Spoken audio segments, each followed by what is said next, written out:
Yo, sink it. Again. BC Poppas, take 2. Did a lot of talking already, and hey, at least we got warmed up. We haven't done a podcast in a while. That's good though, it's good. We messed it up, man. We messed it up, but you know. No worries. What is this? This is our first podcast again in 2019. Yeah. You know, I've been out of the country, here in Bacolod. I've been in California. We did do a podcast. I did one with Kyle. Yeah. I don't know if that was. I don't know if that was January or what that was. Oh no, after, because we were here already. January. We did one. January. Yeah. Then we did one after that when Kyle came back. But we haven't done one together since we got back. A lot of changes. Yeah. A lot of changes. I was looking at our bio. And I was changing it because we were for our IG. If you aren't on BC Poppas IG, hey, follow please. At BC Poppas, and then BC Poppas Podcast on Facebook. Yeah, I don't know. It feels weird to you try to plug your own self. Hey, see, look at that logo, man. Get on it, all right? It's good. But yes, I was changing it because originally our bio said Jiu Jitsu purple belts, but that's changed as of a month ago. How do you feel a month in being a brown belt? Hey, congratulations. Thank you. Hey, man. So, for those of you guys who don't know about Jiu Jitsu, you know, it's a belt system. It's Brazilian Jiu Jitsu belt system. You go start with white, you go to blue, you go to purple, then brown, and then black. You know, there's a few other things after that for real masters and stuff, but essentially you go 5 belts white through black, right? So in our school, when your coach or professor for the Don, the Don of 6100, shout out to Don Villasin, our coach. But when your coach or professor looks at you or says, "Hey, man, this guy deserves a promotion," or, you know, the next level, you know, it happens based on their criteria. But in our school, some schools, you take a test. They have a nice ceremony. Present you with a belt, and we got certificates. We did. Ours is more of a traditional. I'm not traditional. I mean old school. Well, what happens is, you have to go through this, we call it the gauntlet, right? So your teammates all line up and they bring their belts out and you have to walk down a corridor. If you've got 40 people there, you got 20 people on each side, and you have your uniform off, you're bare back, bare chest, unless you're a lady. You probably have a rash guard or sports bra, hopefully. And you walk down. And they all get to whip you. And they get to whip you as hard as they want. They can be nice, they can not be nice. And you go down, pick up your belt, and then you walk back. It's like going through for me, it's some people don't like it. Right. Some people abandon it. It's hazing. Some people abandon it for some reason, especially in the US. They kind of stop doing that. But in the old school, in Brazil, they still do that. Because I think for me, it's just it's just a reminder. This is how hard it is to get a belt. It's not just people don't give belts away. Especially the old school professor, they're not oh, he's been coming to class regularly, here's a belt. They won't do that. And plus, in our school, especially with Don, it's like a representative or his team, his name. You don't want some you don't want to give away belts. I don't. Some schools do that, just based on attendance or something. They don't. Obviously, everybody has a different criteria, you said. But in my opinion, it's in general, all of the black belts, they kind of like they're gonna see like, oh, this guy deserves a promotion because I don't know, the way he moves, the way he execute the technique, or know about it, or teach it, or whatever, right? Because everybody has a different, or some competition. They win a competition or whatever, right? But in general, the coaches or the professor usually has like a criteria of his own. Yeah, I think each professor has a theory of their own, a criteria of their own, but I think it's difficult to get the promotion because when you have your own criteria, you don't want your criteria to be less than the general. Yeah, exactly. Like, yeah, you know what I mean? Some people like, don't. Yeah. I mean, if that's again, it's up to you, but it is subjective, and it's your professor training with you, watching you, seeing. I mean, some of it's your character, helping others and stuff. But really, it's going to be they know. They've been through it, so they know when they feel you're ready. They know when they feel you can. It's not that you're better than this guy or the other guy, but that, hey, this guy can carry it. Yeah. Okay. He's going to represent his rank. He's going to represent our team at that rank, and if you go somewhere, you go somewhere.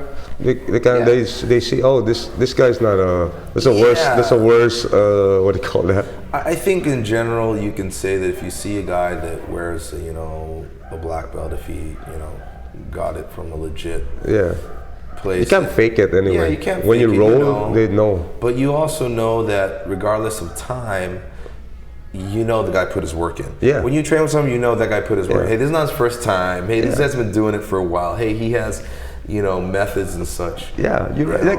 Like for me, like I don't know for you, but like the belt, like the getting promoted to brown belt, right? It's not just for me. I don't put any pressure on myself. It's just the same thing. I'm doing this. My main purpose of starting jiu-jitsu in the first place, it's not about getting belts because we don't have the opportunity to get belts. Yeah. We trained like no-gi. Chester was our coach. He taught us like jiu-jitsu, but I never imagined getting belts. I don't ever getting ranks and stuff. Just for me, it's just I wanna like defend myself at first, and then when I got hooked in jiu-jitsu, like now it's like more of a how can I like get better? Get better at this, better. Like looking back now, like if I see like a white belt, for example, a blue belt, during the promotion, when I see them looking at us, for example, it's just they got their first stripe on their white belt. You must just imagine like how long these guys have been training, because they've been training for a year. They got their second stripe or whatever, or first stripe. Some guys, they will try and imagine how long will to get to that part, and then it's super hard to look like that far because you get. I don't know, you get married, you get this. Yeah, life changes over 10 years. Yeah. Life changes. It's just lucky for us, we stuck around, and then I didn't imagine getting to this level. I didn't imagine doing this for a long time without stopping. But in your mind, when I look at those guys, how many guys have you seen in jiu-jitsu? There's a lot. I've seen how he's going to be blue belt soon, but then they fall off. They don't come back. Right. Like hundreds already. Hundreds. Right. So it's super hard to see yourself at the end of the line. I think though, when you start, we didn't have any hopes of belts. Yeah. But I still was like, hopefully be a black belt someday. I didn't know how. Yeah. Right? Yeah. But you think of that because you see someone as, hey, that guy's a black belt. Yeah, he's good, super good. Right? Yeah. but you never think, yo, I'm gonna be in this for 11 years. I'm gonna be doing like, you know, because if you did, maybe you wouldn't do it, or maybe you'd be like, I don't know, man, because like you know what I mean. You just found it. Yeah. I mean, so many guys that we trained with. We have, like, for instance, we train with some guys now who just came back. Who we started with. Yeah, the white belts. Yeah. Oh, no signal. Oh man. It's all right. Wait, but put this thing back. But you're right. Like, it's super hard to imagine yourself like doing that. But with like you said, like they came back. They see us now. We started together, but they stopped for a long time, and then they just came back. So. Yeah, but I think, like, again, like, it is a lot of your personal situation, right? You know, things happen in life changes, you know, but also, like, man, if I had, like, for instance, we're married, we're dads, we're BC Poppas, you know? Like, if I didn't have the support of, like, my kids and my wife to be like, go to class, like, if they didn't like it too, or my kids didn't train or whatever, you know, if we ended up maybe not making a business out of it, or like we could have easily stopped. Because, like, for those who don't do jiu-jitsu, it's super hard to like carve out time. Because, like, I don't know, if you're younger, probably it's easier, but when you're older like us, like, you get your, like, aches and pains every morning. Like, it's like and it takes a long time to get promoted. It takes, and then you grind. Feel you're good. Yeah, you grind and grind.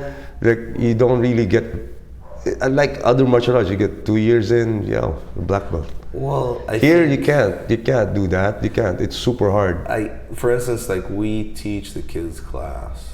We have a gym where we are focusing on young people, youth, kids, little kids, teens, you know, and then of course parents, you know, people our age.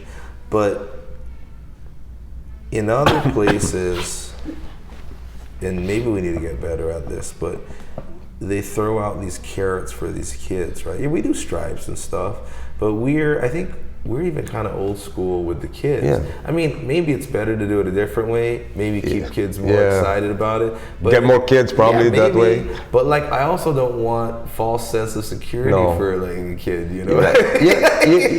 This is what exactly, like, what I was thinking when I was reflecting on the promotion, right? When I was looking at the thing, and I was so happy with our teammates who got their blue belts, because I think the blue belt is the most important belt in all of, aside from black belt. But hey, white is Jojo, because that's the day you start. I don't know. I hate that. But for me, like, if you get to that blue belt level, I think, I don't know, for me, like,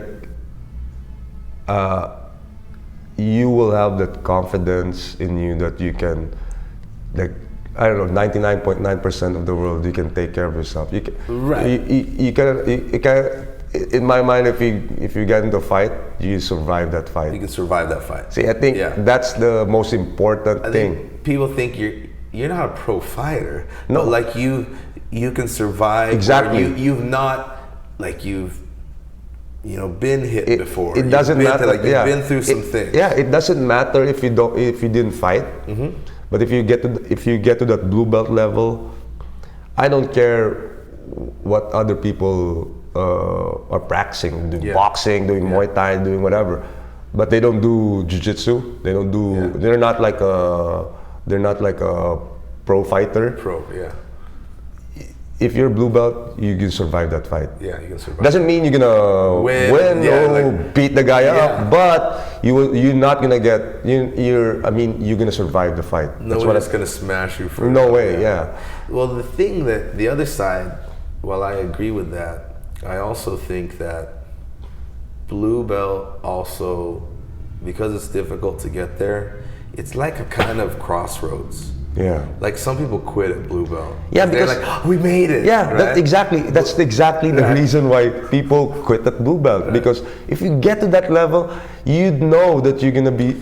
You have that. I think in my mind, like, I'm gonna have that confidence. You can carry that. I agree with that. But I also think like that the negative of it is you hope that you've fallen in love with jiu-jitsu by that time. Yeah. Otherwise it's hard to go back. Yeah, because like you're like there's like the down. Yeah. You know, not because like anytime you get promoted, there's no magic thing that comes with that belt. No. Like I didn't become a brown belt now. Like I'm that same dude. I just got a colored belt, and like the same dude who almost beat me up yesterday. It's today it's the same thing. It's not gonna be. You're not gonna be. Yeah, or you're not gonna be enthralled with your belt or something like that. Especially when we're training with each other. Yeah, you're the same guy. Exactly. So I feel like that. They say that purple belt, if you make it to purple, there's like your chances go up to like 75% that you won't quit. Of sticking that you won't quit. That you'll make it to all the way, unless barring injuries and things like that. I think injury is one of the getting married. No, I'm just kidding. Injuries is the injuries is the one of the like more common. Right. But if you get to that purple belt level, you're hooked already. You're in it. You're in it for.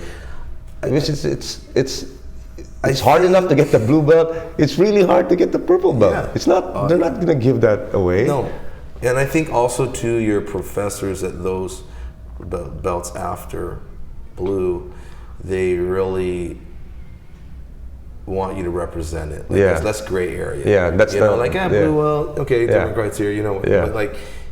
At that level, they expect you to be able to at least represent their name, their school, what. Yeah. Because that's what I talked to Don. He was saying like, the blue belt is the hardest because he's gonna watch you carefully. Yeah. He's gonna, if you can't like get out of side control or whatever with a guy who doesn't know. With a guy who doesn't know. New guy. So, new guy, mount that 4-stripe white belt. If you can't get out, you ain't getting the blue belt. Get the blue belt. Because in a fight, like what if somebody gets? This is just a scenario. Like I always like kind of in jiu-jitsu. I always have that mentality of like still it's a self-defense art. It's not about shoot, the guy can punch me right here. Yeah. So if you can't get out. Yeah, it's a little. Yeah, when I get in those positions, I also think like, okay, fine. It's different now when you're. But I always think, man, if you wanted to punch me, Or sometimes I find myself sitting in a position. I'm like, oh shoot, they could hit me. I'm gonna get out of here right away. You know what I mean? Like, but for now, like me, when you progress to the colored belts, it's just more of a. Like a game. And you're experimenting. Yeah, you're experimenting all this stuff. But because you know that when it's really in a fight, you're gonna go back to this. You're experienced enough to get away. I think for me, or to protect yourself or whatever. I feel like I remember those things more because I teach kids. Yeah. Because my goal for those kids is like we don't try to teach them fancy stuff. We want them to be safe from getting hit, being pressured, and so I think for me I tend to connect to those things like more, and maybe that's why I don't have a fancy like jiu-jitsu, and then because we don't have competitions enough for the kids, we don't really focus on like those fancy things. Yeah, so. That's why that's one of the reasons why we kind of like stick to the old school promoting the kids. Yeah. We don't like give like every 2 months get a stripe, do this, give a belt. But because I think when you're saying like, oh, I don't want them to have the false sense of I'm improving, we're trying to challenge them. Yeah, I think it doesn't matter to me if they get belts or not. Yeah. Like for me, it's just if you can really like develop, give them like the confidence. I think give them like I think because if you have something that the other kids don't know, you're gonna have that confidence. I think that's the like if you're training something that some people don't. I think that's a good. You're gonna carry that, especially with kids. Well, we should have we should do better at communicating that to the parents, because I see sometimes parents, like I had a parent tell us one time, or tell me like, in promotions, yeah, maybe you should give him, because he wanted his kids to stick with it, but like they were kind of like, you know, and I was like, well, part of the reason is they come so infrequent. They like, you can say I've been doing it for a year, but you come like once a month. I'm like, dudes are gonna smash you if you only come once a month, you know? And it's like, you won't see that progression, and also the community. You won't build that community because you're only there once a month. Like when the kids, like a lot of the kids come for friendship. And a lot of guys stay in jiu-jitsu for friendship. For us, it's the same thing. You're not gonna fight in the street, you know, or we're gonna fight in the cage. We're not gonna do that. But like, it's just that's one thing, like connecting with friends and stuff. It's one thing, but with the kids, it's more of we don't have the, oh, he's a what do you call this? He had the gray belt already, and you get bullied in school and stuff like that. So you don't want that, because you don't have the experience of coming to class. I think it's the same thing with parents who like never trained. Because they're like, hey, my kid's this, he should be able to like beat these guys up or something like that. No, hey, you know what? First of all, you don't want your kid to fight. Second of all, like, you know, there's so many things that are involved with like building confidence in the kid, you know. But I think, I don't know, I feel like we have, you know, now been coaching in jiu-jitsu for kids, like, you know, what, more than 6 years now. But you know, I've been coaching kids in basketball for, you know, a long time, close to 20 years, you know. But you know, it's just, for me, that's the fun part of, one, we get this thing where we have something that we love, we're passionate about, we're trying to improve at, and it's a big part of our lives. And then we get to like use that to help kids build confidence, introduce them to something that, hey, you never know, one of them might do this forever. Like, you know, and they don't have to, you know, because they'll get something out of it, they'll build confidence, but, you know, a few of them might. So look, when I watch, like, when I look back on all the kids that we had, like, you can see the kids who stuck with it. I always like look back on the first day. Like Parker, for example, his first day cried because he was like, he's super scary. Like, you go, all right, go in the middle, do this, try and execute the technique we just showed you. Oh no, maybe it's not.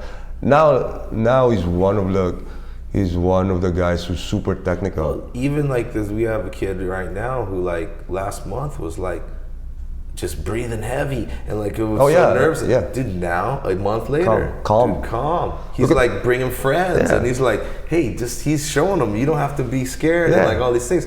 To me, like, I mean, Primo, you seen Primo? He smash you.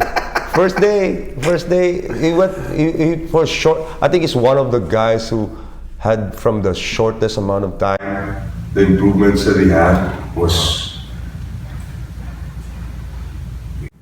We're back.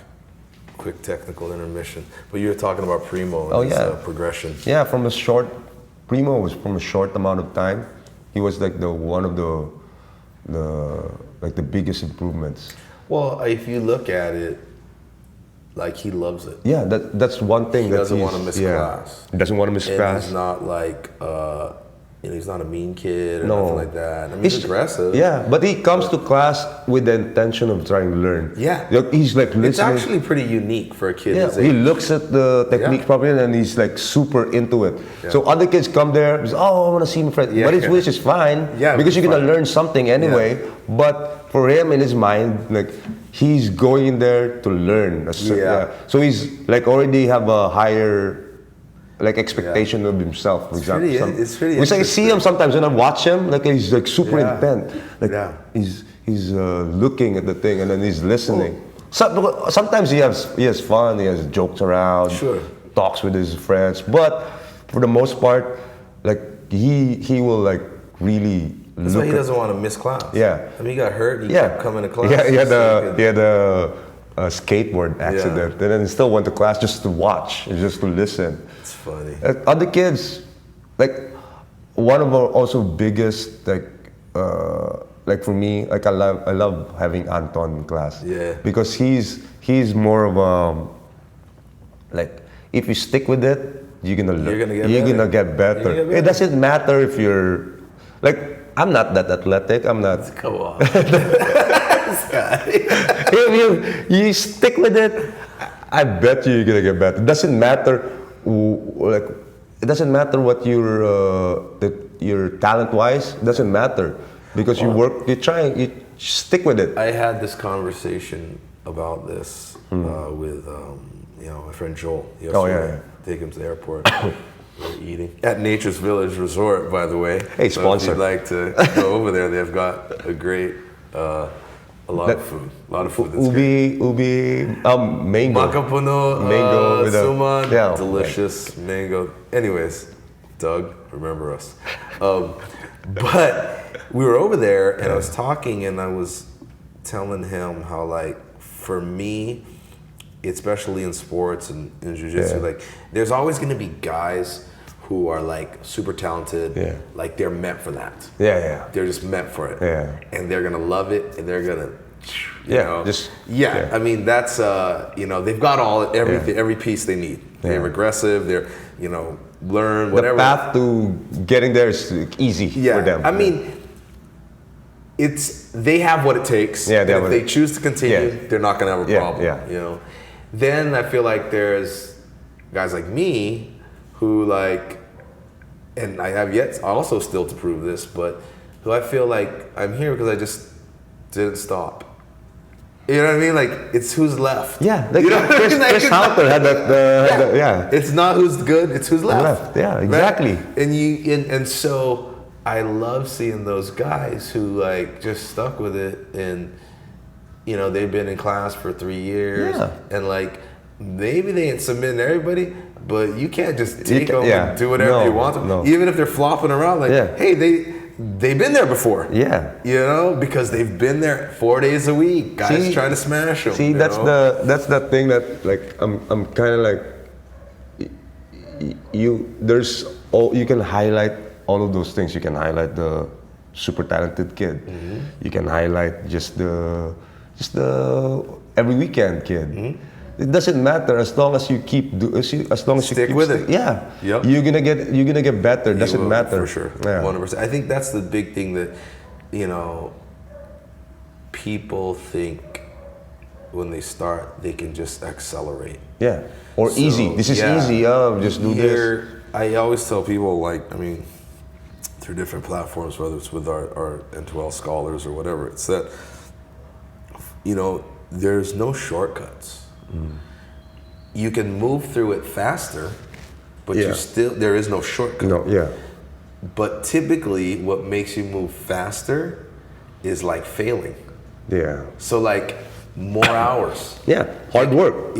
So it's like you still got to do X amount of hours, but you might put more in the day than the next guy. If you want to get better faster, you work harder. That's it. You keep going. You go more. You open yourself up more. Like go with better guys. But that means failure, right? If you're like, hey, I want to win more, you can find guys you can beat and just stick with those guys. And then you get stuck. You're gonna get stuck. So like basically the acceleration is choosing a more uncomfortable position. Whether it's working harder or going with better guys or going back and forth or whatever it is. The other side, if you're like, hey, I'm gonna get there and I'm not really worried about acceleration, consistency. Just stick with it. You can only go once a week. Don't miss. Just go once a week. Because some people are like, for me before when I started, I was like what do you call this? Like when I got out of the gate, I was just running, sprinting.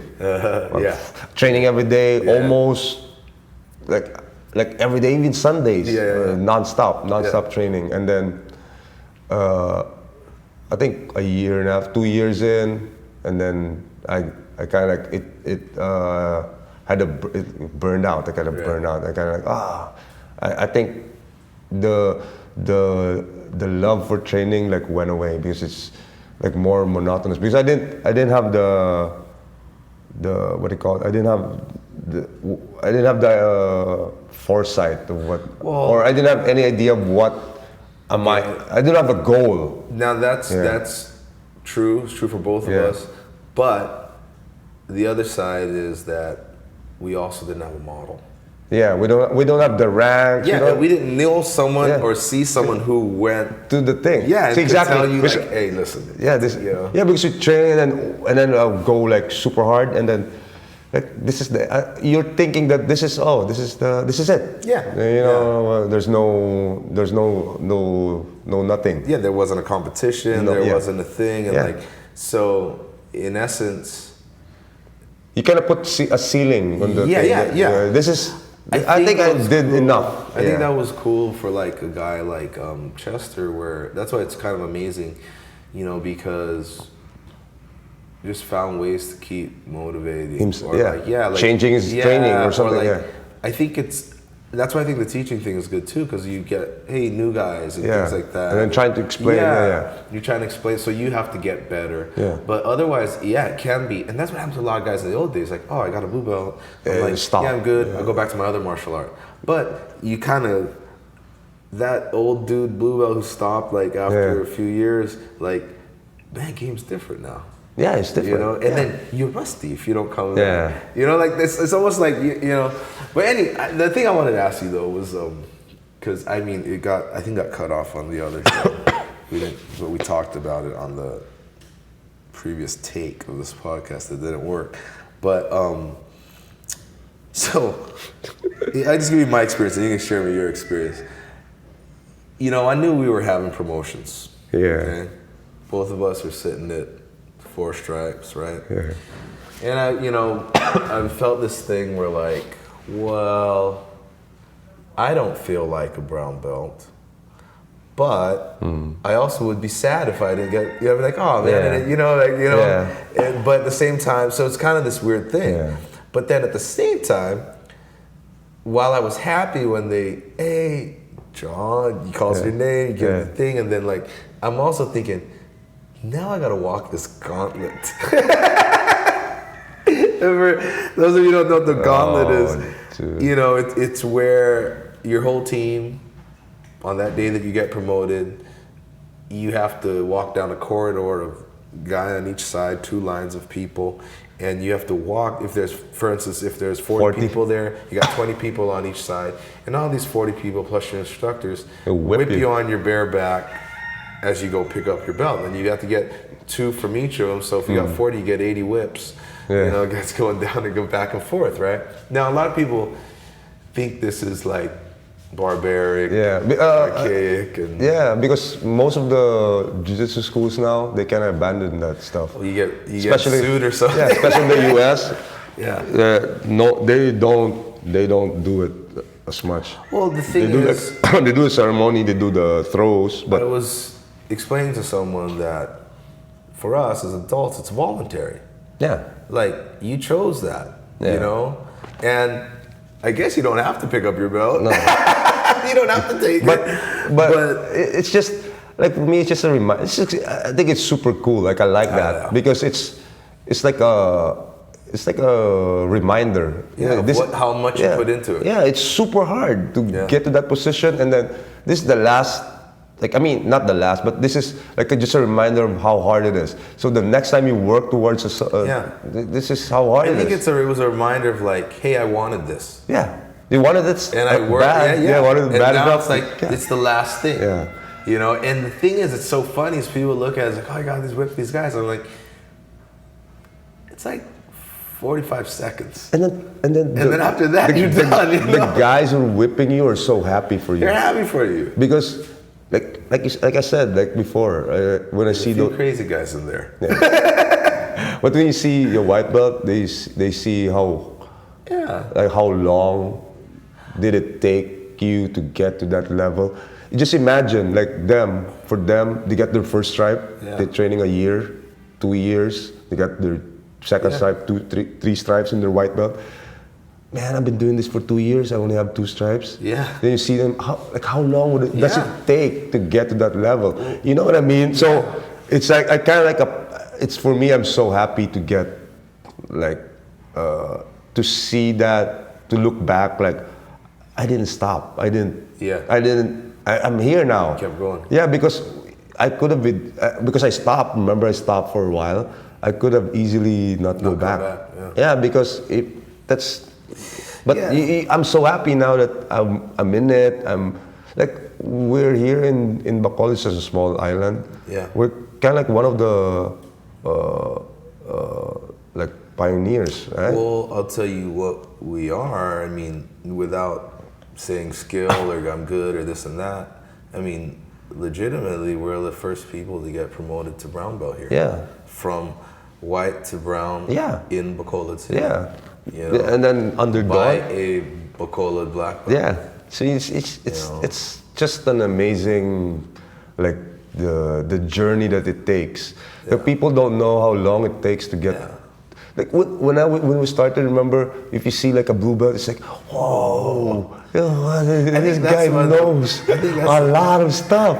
But that's the part of the thing, I think, where like sometimes I don't feel like, hey, I deserve that thing, because I'm like, I remember seeing like purple belts. Yeah, wizard. When I was a white belt, I saw a blue belt.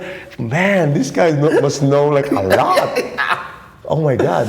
But now it's just amazing that we stuck with it, and then now the sport is growing. Mm-hmm.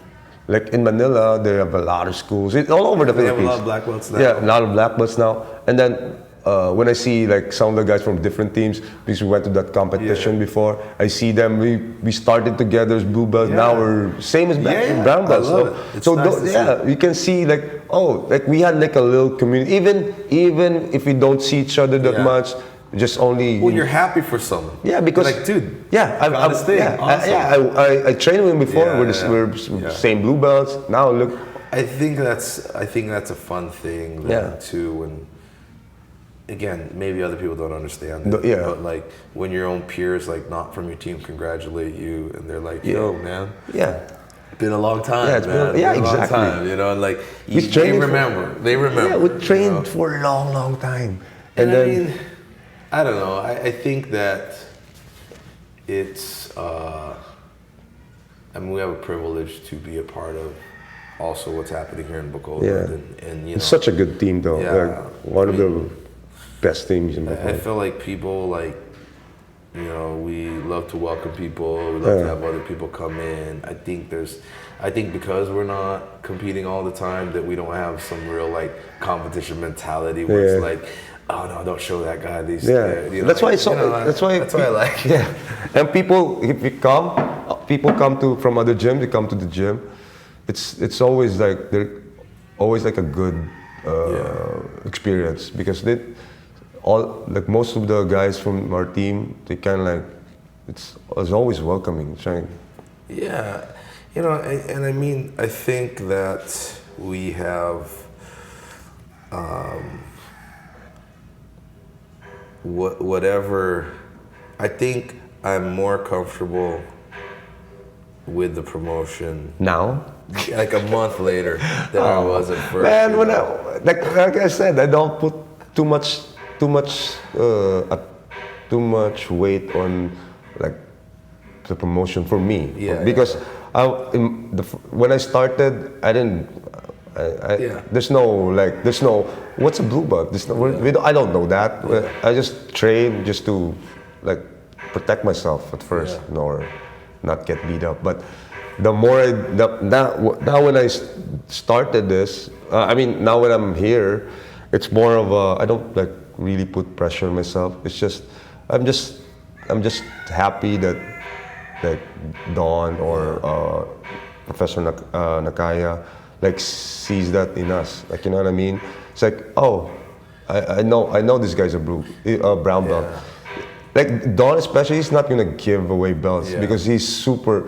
He stayed a long time. He stayed for a long time in his belt, so he will not let you slide. He'll always like. I feel like it's become a new challenge for me, not to get better per se, but to like. Kind of go deeper, like understand, like I don't feel like I'm changing my game. I feel like trying to understand my game better. And trying to really like, why do I always do this? But we get to that spot also. It's like you hit a plateau. Yeah. Like from every belt, like white belt, blue belt, pro belt, I hit that almost every time.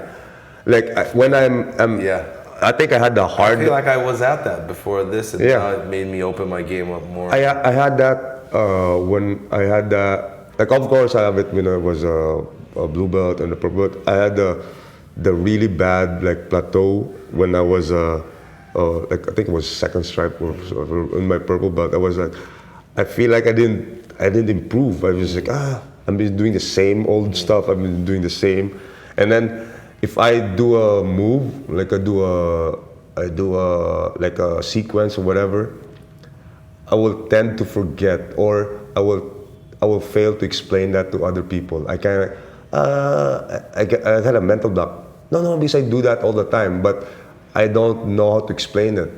And then the more I focus on that, the more I get better of explaining it. And then the natural side effects, you get better. Because you kind of like deconstruct what you're doing, and then if you do this, I don't have balance or whatever. But the more I kind of focus on that, like how do I explain my movement or the way I move, how do I explain it better that other people can understand?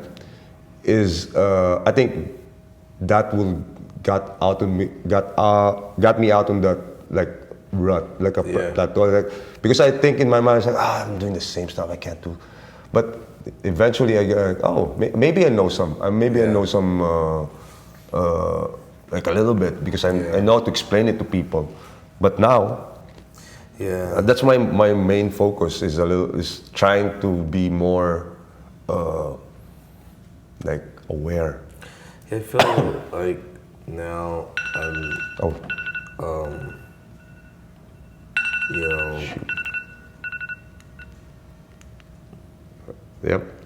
I feel like I'm making progress more now because it sounds weird, but like I care less. I think I was slowing down because like I cared too much of the techniques and stuff. Yeah, or like just like not wanting to win, but like wanting to do the thing that I was working on. Rather than like, or like thinking like, well, I'm at this level, I should know these things and I should be able to do these things, so let's work on that. I feel like, I don't, some of the position I don't even know. like all those fancy stuff, I don't. But I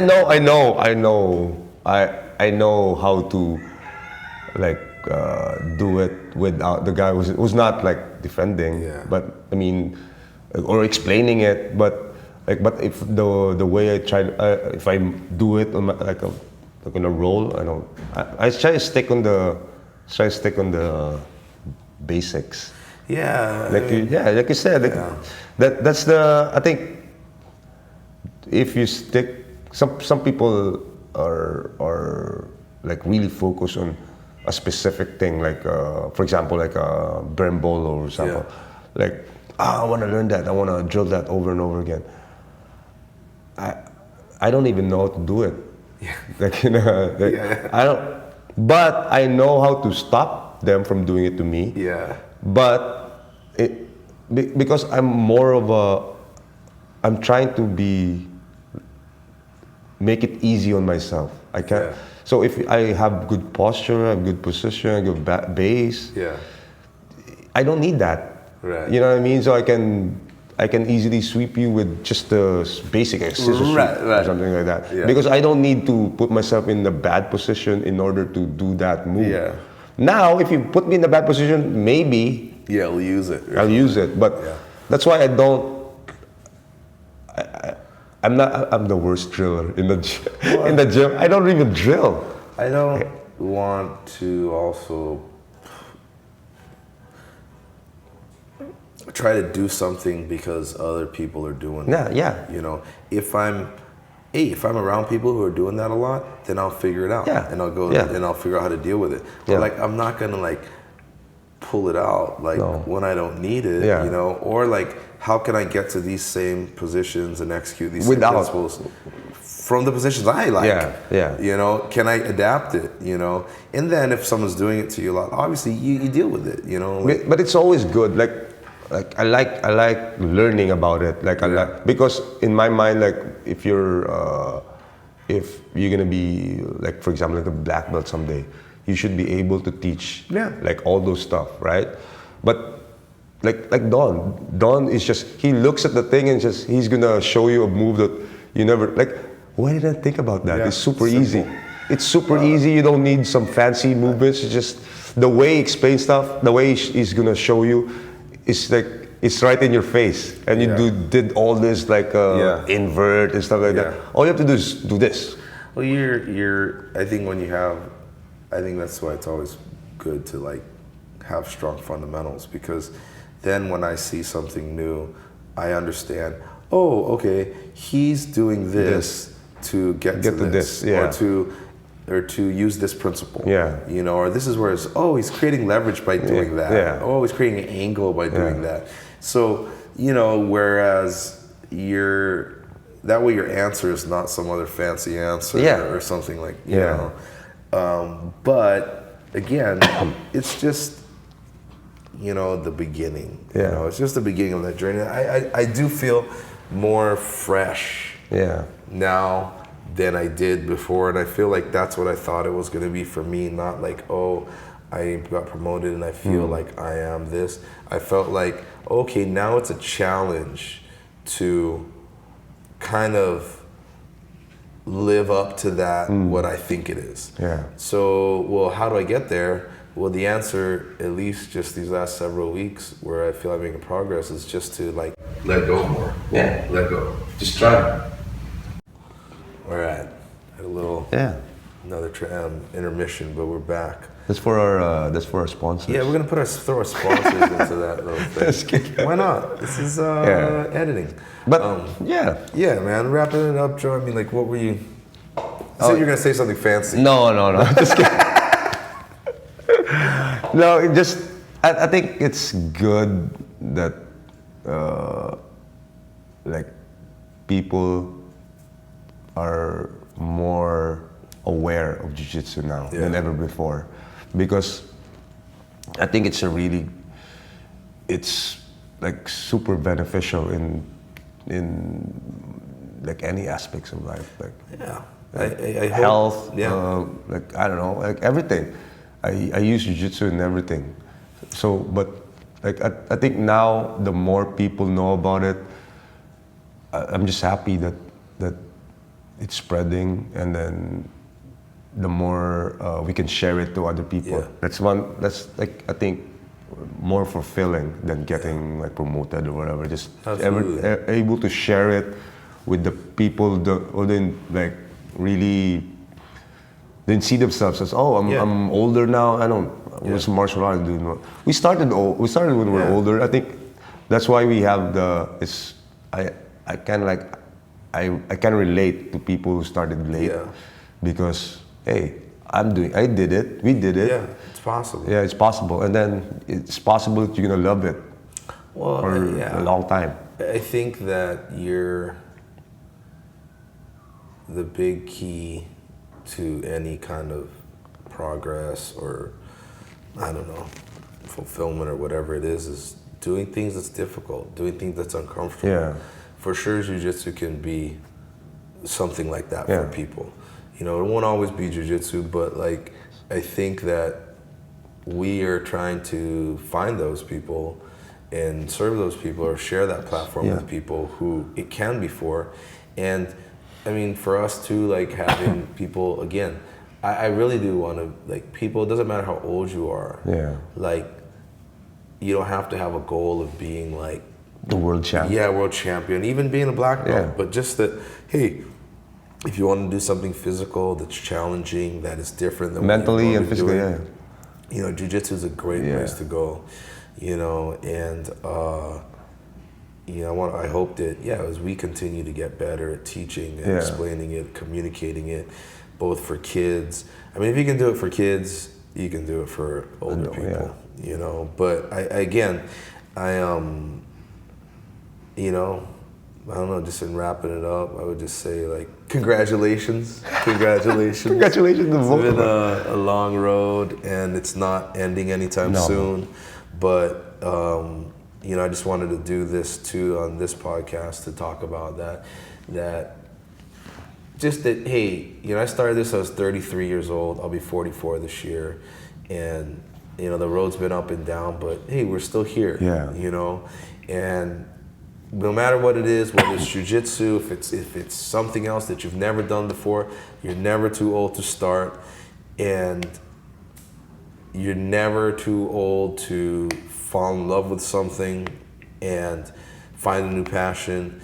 It's just consistency. Yeah. You know, consistency will get you to being on the path, enjoying the journey, enjoying the process, you know, and being around a good community that can help you through that process, encourage you when you go down, like, oh man, I suck right now, or whatever it is. I mean, it could be anything, but that's important. I think that's another thing, like, it's easy to say it's consistency or never giving up, but it's the community that helps you stay consistent. Yeah, if you enjoy the company of the people, you're happy to go. Yeah, it's consistency is gonna be easy. Consistency is gonna be easy, you know. So yeah, man. So if you guys are out there, if you're listening and you wanted to try jiu-jitsu, no matter what age you are, if you have kids that you want to do jiu-jitsu, you know, here at BC Martial 6100, you know, we love teaching kids. We love encouraging your kids. If you're, you know, middle age, I don't know, 30 plus, 35 plus, you know, 40 plus like me, almost 40 right here, soon to be, you know, jiu-jitsu, man or woman, you know, jiu-jitsu is there, you know, so we'd love to help you out and be a part of your journey. So, yeah, man, we're back. BC Poppas is back. Hey, we're gonna do this more often. We're gonna do it more often. We're doing it in an hour. BC Poppas out. Peace. If you want to follow BC Poppas Podcast on social media, we have a brand new Instagram account called BC Poppas. You can also follow BC Martial and see what's happening in Bacolod City. Find out about where the good coffee spots are, where the good dessert spots are, and what we're doing to teach leadership through Brazilian Jiu Jitsu. The BC Poppas Podcast is also brought to you by the Nothing to Lose Foundation, inspiring our leaders of the next generation. If you'd like to volunteer with the Nothing to Lose Foundation and know more about what we're doing here in the Philippines and in the United States, look at our website at n2lfoundation.com. You can also find us on Facebook at N2L Foundation and Instagram at N2L Foundation.